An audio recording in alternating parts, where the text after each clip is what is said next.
Grabe guys, ang ingay nga pala ng mga bantam na ito. Ito nga pala yung may bagong pisa ng mga sisiw. Tignan nga natin yung mga bagong pisa na sisiw.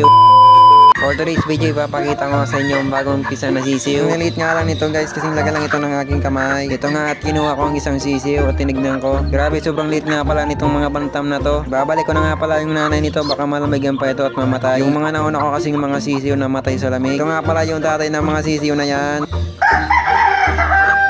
Ito nga pala, ibabalik ko na yung mga sisiw. Baka kasi kainin pa ito ng pusa o kaya aso sa labas. Yung una ko kasi mga pasisiw kinain ng pusa at aso at daga.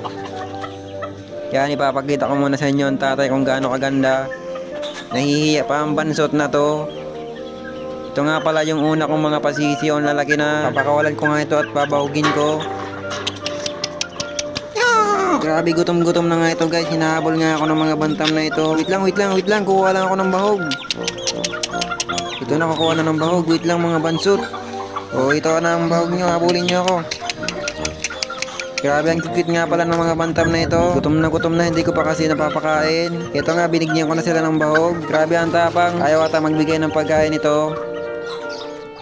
Grabe, sobrang ganda nga tignan ng mga bantam na ito. Ito nga, ipapakita ko sa inyo yung iba pang sisiw ng bantam na inahin. Nahanap ko nga pala yung dalawang sirama na bantam. Mukhang nawawala kasi hindi nagpapakita. Kapag nagpapakain kasi ako, sabay-sabay silang lumalabas. Siguro naghanap nyo ng pagpupugaran kasi mangingitlog na. Sabi ko na nga ba, ba't nandito kayo sa loob? Doon kayo sa labas mangitlog, wag dito. Kukunin ko na nga yung babae at ililipat ko sa labas. Ito nga, nilabas ko na, baka kasi umipot pa sa loob. Balik-balik kasi ito sa loob kahit pinapalabas ko na. Parang ayaw nga pala niya dito. Siguro natatakot dito sa bantam na may sisiw. Maya-maya nga ibababa ko na ito para dito na mangitlog yung isang inahin.